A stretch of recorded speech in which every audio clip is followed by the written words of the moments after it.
Bon, je sais pas si vous allez voir grand chose, je crois pas. On part, donc on part. On part où déjà? À Royan. Voilà, il vient de réveiller tout le voisinage. On s'en fout. On part à Royan, donc à Planète Exotica, et il y aura toute une série de vidéos là-bas. A de suite.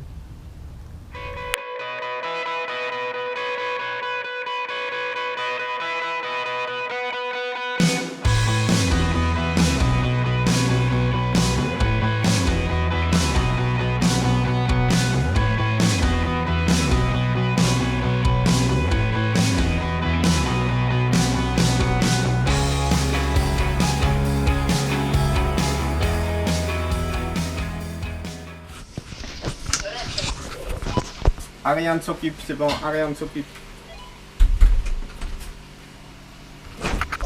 Ça, c'est des messages obligatoires. Danger de mort, Ouais, accès ouais, interdit c'est à pour- toute c'est pour les personne normes. habilitée. C'est blouse obligatoire, donc... On va aller voir le labo.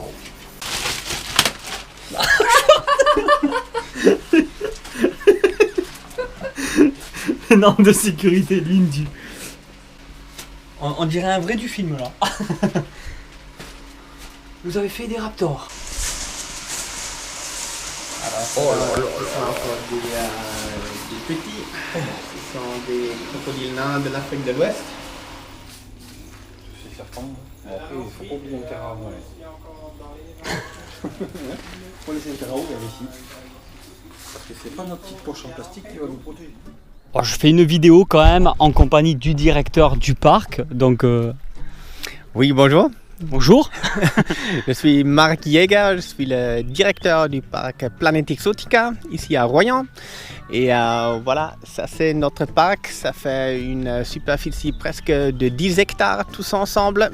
Ah, quand même. Et ici, uniquement le parc, c'est un petit peu plus que 7 hectares. Et ça a été créé un petit peu plus que presque de 15 ans par la mairie de Royan, uniquement pour des jardins et aussi pour les bonsaïs au début. Oui. Et ça n'a pas tellement bien marché. Après, ça a été fermé en 2011 et moi, je l'ai repris finalement en 2013. Là, Donc, quand je l'ai repris ici, c'était complètement à l'abandon. Ah oui, il Et fallait tout refaire. après, c'était vraiment, on a tout refait. On a aussi importé le nouveau concept que j'ai déjà eu en Suisse. Moi, je suis suisse, pour ça un petit accent. Et on a amené ici tout mon zoo que j'ai déjà eu avec tous les reptiles. Et maintenant, en permanence, on a ici environ vers les 300-400 reptiles qui sont ici. Après, encore tous les animaux de la mini-ferme. On a une exposition avec des reproductions des dinosaures. Et naturellement aussi tous les jolis jardins qu'on voit ici. Ça vient de quel pays, de quelle région du monde? Alors, les varans bleus ici, ils viennent d'Indonésie. Et c'est seulement une très petite partie sur des îles où ils vivent. Alors c'est très très limité. Et ils étaient aussi seulement découverts il y a quelques années. Alors ça fait pas encore tellement beaucoup de temps quand ils sont connus. Et aussi au début dans les terrariums, ils n'étaient pas du tout connus. Et c'est quelques zoos finalement qui ont commencé maintenant bien de les reproduire. Et pour ça aussi, on est très content ici qu'on a cette première naissance chez nous. Waouh, waouh, waouh. Alors là, nous sommes sur du Jacksoni ou quelque chose comme ça, non? Exactement. Ça c'est le caméléon avec le 3 cornes qui vit en Kenya. Et cela ici, ça c'est le mâle, on voit très bien les 3 cornes. Par contre, la femelle qui est ici encore dans le terrarium, elle n'a pas de cornes. D'accord. C'est toutes les femelles qui n'ont pas de cornes. Cela, les femelles, ils n'ont pas de cornes, non. Ce sont uniquement D'accord. les mâles qui ont ces magnifiques cornes qui sont ici. Donc c'est très facile à différencier mâle et femelle. Oui. Maintenant, cela, actuellement, voilà, maintenant, elle est déjà en train de changer un petit peu la couleur. On voit bien la différence de couleur. Et elle est aussi en train de communiquer. On voit bien comme elle bouge maintenant. Parce qu'elle a vu que maintenant le mâle, il est en train de se montrer ici. Il devient beaucoup plus foncé, un petit peu plus camouflé. Alors eux, ils communiquent énormément ensemble. Et quand même, c'est un animal qui a besoin des températures très très particulières. Et pour ça, ils sont aussi encore ici dans la partie laboratoire parce que pendant la journée, ce sont des températures maximales entre 24, 25, 26, pas plus hautes que ça. Et par contre, la nuit, ils ont besoin de la température qui va descendre au moins pour 10 degrés plus.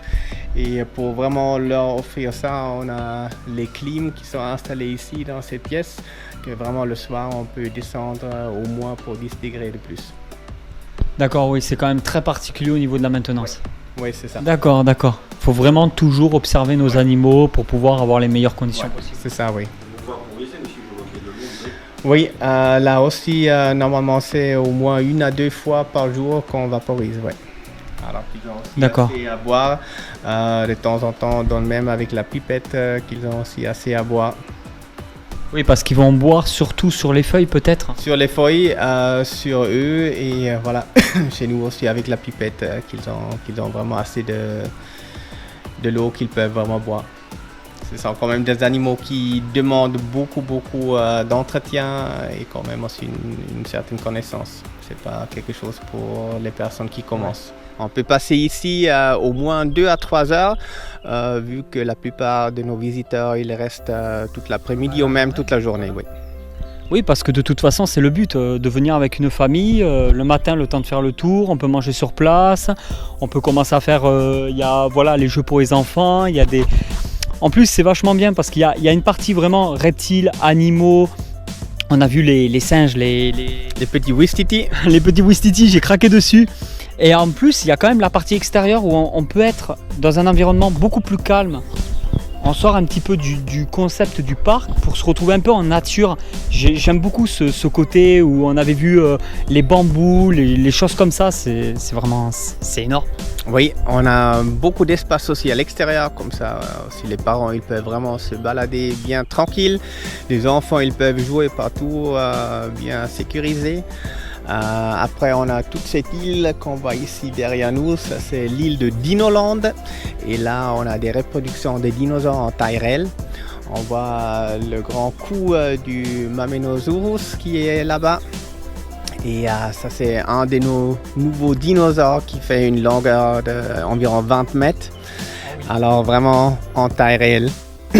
Et après il y a aussi une fosse paléontologique où les enfants ils peuvent chercher les ossements dans le sable.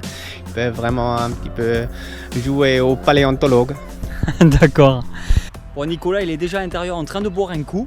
Alors moi je vais vous montrer comment ça se passe quand on rentre à l'intérieur et franchement c'est une tuerie. Une tuerie. Je vous raconte même pas. Regardez-moi ça.